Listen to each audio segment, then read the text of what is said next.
outdated trends and what you can do to replace them instead. So these are the kind of things that you're gonna wanna try and avoid if you're doing any type of DIY or remodeling in your home. I'm happy to say that the first trend that we're gonna see leaving is the sad beige era. The sad beige era was basically when you'd walk into a room and everything in there was beige.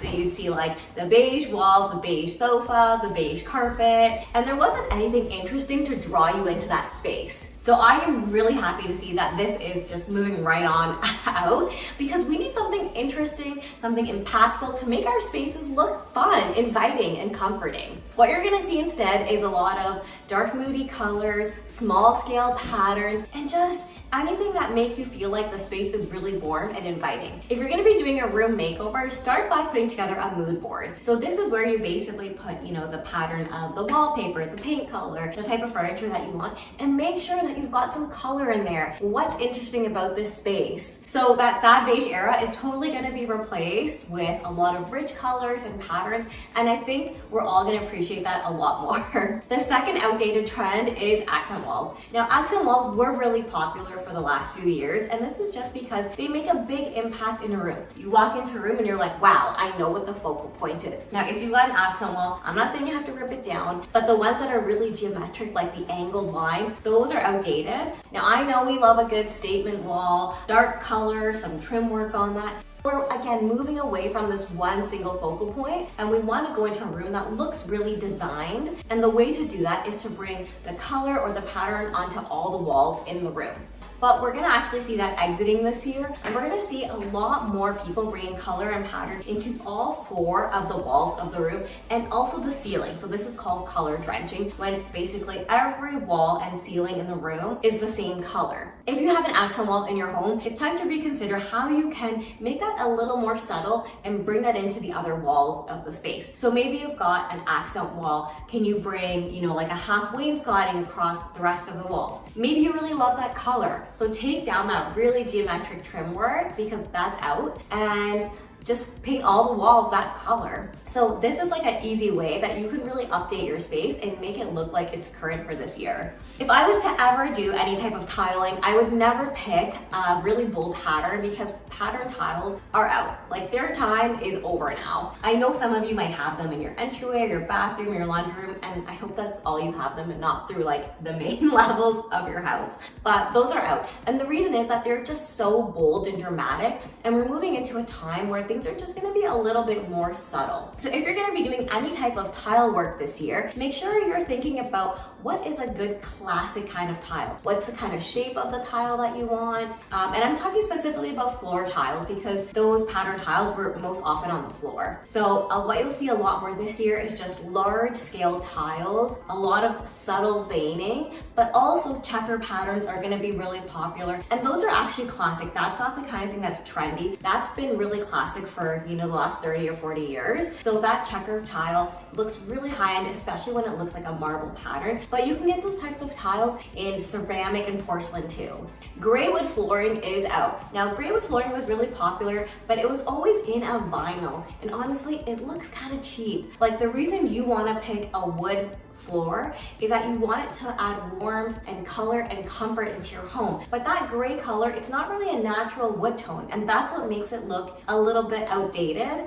So gray wood flooring was really popular in like the last 7 years. I saw a lot of new home builders put them in to the homes, and I know when we went to go buy our home, our builder recommended us something really trendy, but I didn't like it. This is the color of my wood, and I like it. It's a lot more classic. But if it's time for you to change out your flooring, because that kind of vinyl flooring lasts about 10 to 15 years, think about adding something more mid-tone. So what we're gonna see more is really more warmer wood tones. So if you're gonna be changing any type of flooring, whether it is your hardwood or vinyl flooring, think about more mid-tone woods. Those are the kinds of things that are gonna be more classic. Look for one that isn't too yellow, too red, or too white. You just want something soft, because the softer the color and the more neutral it is, the more you'll have longevity in that wood flooring. Now, along with gray wood flooring, we're saying bye-bye to gray walls. So gray walls are definitely a trend that's over. I actually never understood the thrill of a gray wall. I always felt like it made the space look a little bit drab. So I'm happy to say bye-bye to gray walls. If you're gonna be painting your walls, which is honestly one of the most cost-effective and easy ways to update your space, choose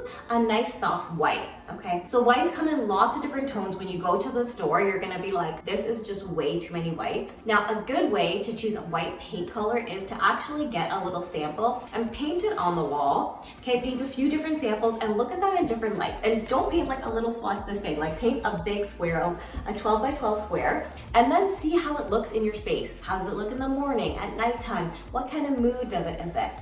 Does it have warm tones or cool tones? I personally have a few favorite white colors. One is definitely Pure White by Sherwin-Williams. This is like a white color that is really transitional, works in a lot of spaces. I really like this color because it works great in rooms that don't get a lot of lighting, but also that do get bright lighting. Another great option for white walls is Swiss Coffee by Benjamin Moore. This is also like a really nice warm white, but it doesn't have too much yellow either. I'm happy to say that barn doors have run their trend and they're out. Okay, so having that sliding door on the rail is out. We don't live in a farmhouse. There's no need to have a barn door, okay? Not to mention how much extra wall space you need just to pull the door open. I never had any in my home. So I'm really happy to say that this trend is out. Honestly, I love doors because they actually make such a big impact in your home and they're often overlooked by so many homeowners. So an easy thing to do is just to paint your existing doors. Black doors were really popular for the last few years. That will continue, but we're gonna see a lot more cream doors. So think about the colors like natural linen or accessible beige. Those are the kind of doors we're gonna see a lot more of just because they are more subtle, right? We're moving away from this whole like in-your-face trend. Those types of colors will be really popular on doors. The other thing you want to think about is the actual style of the door.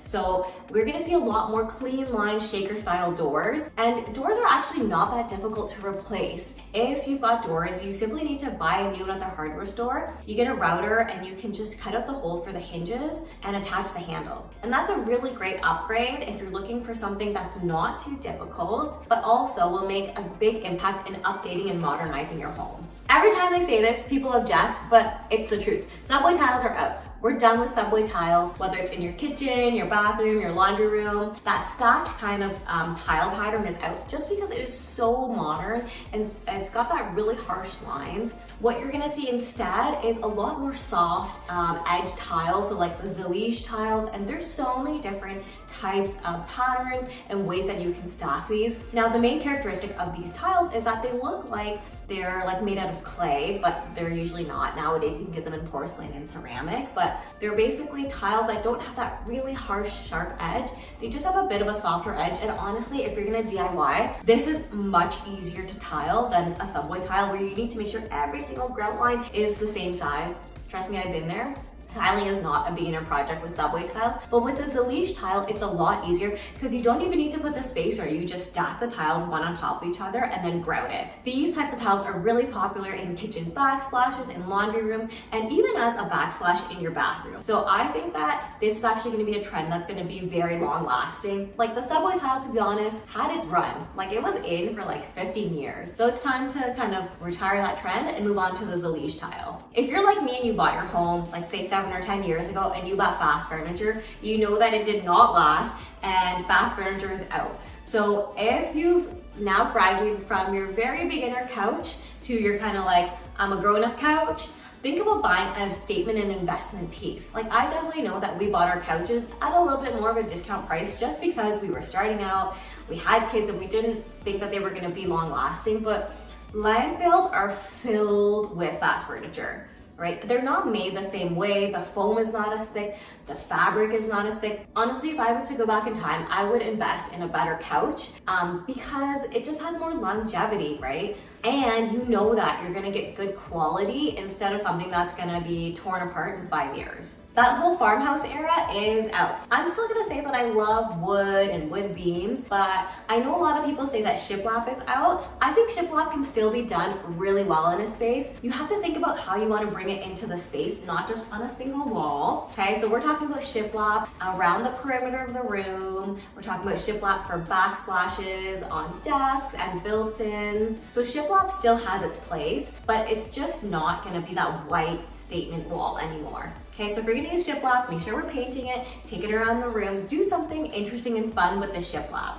The other thing I have to say is that all of that farmhouse era was really into those signs, you know, the mugs, the Ray Dunn font, bless this nest. Okay, just get rid of it, okay? It wasn't a huge investment. It cost you like $20 at the home decor store. Just get rid of it. It's really dated. And actually, if you go to Valley Village, you will see they are filled with that stuff because that farmhouse era of those little cutesy sayings is gone. The last 2 or 3 years, we saw brass make a huge comeback, and I'm a huge fan of brass. I love brass handles and knobs and jewelry, all of it. I'm here for it. But I think we went a little bit too far into all brass, and what we're gonna see more of is mixing with brass and other types of metals.